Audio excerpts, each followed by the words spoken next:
اپنے مرنے سے پہلے جو ہے نا اس کو ایک لفافے میں ڈال کر کے اور وصیت لکھ کر کے باقاعدہ میرے نام پہ سگنیچر وغیرہ کر کے اور مجھے وہ دے کے چلے گئے وہ واچ جو ہے۔ میرا نام احمد انور ہے اور میں ایک فائن آرٹسٹ ہوں اور آرٹ کا کام کرتا ہوں، کیلیگرافیز وغیرہ بناتا ہوں، مختلف ایبسٹریکٹ میں کام کرتا ہوں، مختلف سبجیکٹس پہ منییچر پہ بھی کام کرتا ہوں۔ مجھے والد کے ٹائم پیریڈ سے ہوا، ان کے پاس کچھ پرانے سکے تھے، کچھ ٹکٹیں تھیں اور اس طرح کی نایاب چیزیں تھیں ان کے پاس، اس کی وجہ سے مجھے یہ شوق، اور آرٹ کا شوق بھی انہی کی وجہ سے لگا مجھے۔ میرا یہ جو کام ہے یہ صرف شوق کی حد تک ہے، مطلب کہ بہت قیمتی اور بہت نایاب قسم کی جو اینٹیکس ہیں وہ میں نہ پرچیز کر پاتا ہوں اور نہ ہوتی ہیں میرے پاس۔ پرانے ریڈیو ہو گئے، پرانے گراموفون ریکارڈز ہو گئے، سمجھے آپ، ریکارڈرز ہو گئے، اسی طرح ٹکٹیں ہو گئی پرانی، اسی طرح کے سے پرانے سکے ہو گئے۔ ماچسوں کا کلیکشن مجھے بچپن سے شوق تھا، وہ تھوڑا بہت ہے میرے پاس، سمجھے آپ، پرانی ماچسیں۔ تو یہ اس طریقے کی چھوٹے چھوٹے شوق ہیں، مطلب کہ کوئی بہت قیمتی یا نایاب کوئی اس طرح کی کوئی چیزیں جو ہے نا وہ میرے پاس نہیں ہیں، بلکہ اور یہ بھی شوق جو ہے چونکہ بچپن سے والد صاحب کے پاس بھی تھے کچھ سکے اور وہ جمع کیا کرتے تھے اور ان کے پاس ایک کلیکشن تھا، بس اسی سے میں نے شروع کیا اور اسی سے آگے بڑھتا چلا گیا یہ سلسلہ۔ میرے پاس ایک لیمپ ہے، ایک یا دو لیمپ ہیں اس طرح کے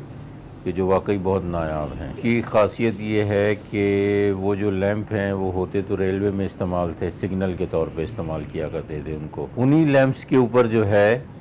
اس سے روشنی بھی ملتی تھی ریلوے کی ڈبوں کے اندر، اور دوسرا اسی لیمپ سے جو ہے وہ چائے بھی بنا لی جاتی تھی اور کھانا بھی گرم کر لیا جاتا تھا اسی لیمپ کے اوپر۔ وہ لیمپ ہے دیکھیے آپ، اور ایک اور پیتل کا لیمپ ہے جس کا شیشہ تو اس وقت لگا ہوا نہیں ہے، چونکہ شیشے ان کے بڑے نایاب ہوتے ہیں تو بہت سنبھال کے مجھے رکھنے پڑتے ہیں،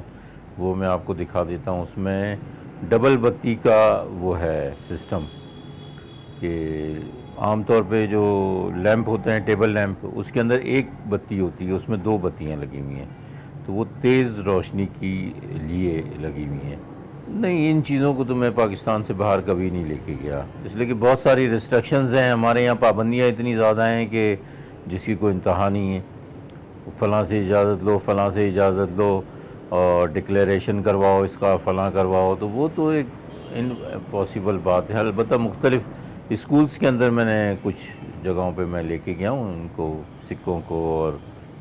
ایک سلائڈ شو میں نے مختلف جگہوں پہ وہاں پہ کیے ہیں۔ بہت مشکل کام ہے، ان کی دیکھ بھال جو ہے وہ میں بہرحال خود ہی کرتا ہوں، اس لیے کہ دوسرا کوئی بھی میرے گھر کا فرد اگر ہاتھ لگاتا ہے تو وہ مجھے ڈسٹربینس ہوتی ہے، سچی بات ہے، اس لیے کہ بڑی مشکل سے یہ چیزیں جمع کی گئی ہیں۔ بے شمار گھڑیاں جیسا کہ میں نے آپ کو ابھی دکھایا، وہ بہت خراب پوزیشن میں میرے پاس پہنچتی ہیں، پھر ان کی صفائی کرنا، ان کو دوبارہ سے اوور آلنگ کرنا ان کی تمام چیزوں کی، اور ان کی ریپیئرنگ کروانا، سمجھے آپ۔ اب آہستہ آہستہ یہ جو گھڑیاں ہیں چابی سے چلنے والی، یہ تو آپ کو پتہ ہی ہے کہ ختم ہوتی جا رہی ہیں دن بہ دن، اب ان کے کاریگر بھی ختم ہوتے جا رہے ہیں، تو اسی لیے کہ یہ ویسے ہی جو ہے نا وہ نایاب ہو جاتی ہیں، تو بہت پریشانی ہوتی ہے ہمیں ان تمام چیزوں۔ پرانی چیز کے ساتھ دلچسپ واقعہ تو یہ ہے کہ میں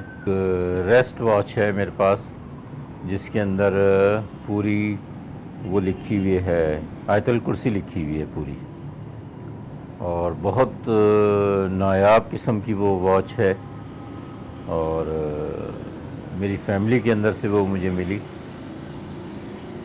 وہ دیکھنے سے تعلق رکھتی ہے بہرحال، اور اس کا جو ڈیٹیل ہے وہ کچھ اس طریقے سے تھی کہ بھئی جن صاحب کے پاس تھی ان سے میں بڑی کوشش کرتا رہا مانگنے کی یا تمام چیزوں کے لیے کہ بھئی مجھے کسی طریقے سے یہ دے دیں، یہ سیل کر دیں یا کوئی صورت ایسی بن جائے، لیکن بہرحال وہ اپنے مرنے سے پہلے جو ہے نا اس کو ایک لفافے میں ڈال کر کے اور وصیت لکھ کر کے باقاعدہ میرے نام پہ سگنیچر وغیرہ کر کے اور مجھے وہ دے کے چلے گئے وہ واچ جو ہے، سمجھے آپ۔ بہرحال اس کے کچھ نہ کچھ اماؤنٹ میں نے جو ہے نا ان کے گھر والوں کو پے کیا، اس لیے کہ بہرحال وہ ایک قیمتی گھڑی تھی، اور ہندوستان پاکستان سے بننے سے بھی پہلے کی وہ گھڑی ہے، اور ریلوے ڈپارٹمنٹ والوں نے شاید وہ ہندوستان کے ریلوے ڈپارٹمنٹ والوں نے اس کو بنوائی تھی۔ ویسٹرن واچ چیزیں ہیں میرے پاس، وہ تقریباً کوئی مسئلہ نہیں ہے۔ کچھ چیزیں ایسی ہیں جو میرے اپنے شوق کی ہیں، وہ میں بتا دیتا ہوں ان کو کہ یہ میں رکھوں گا، باقی تو سیل کے لیے ہیں، کوئی پرابلم نہیں ہے، کرتا ہوں، بلکہ اکثر و بیشتر لوگ آتے ہیں سیل کے لیے میرے پاس چیزیں خریدنے کے لیے۔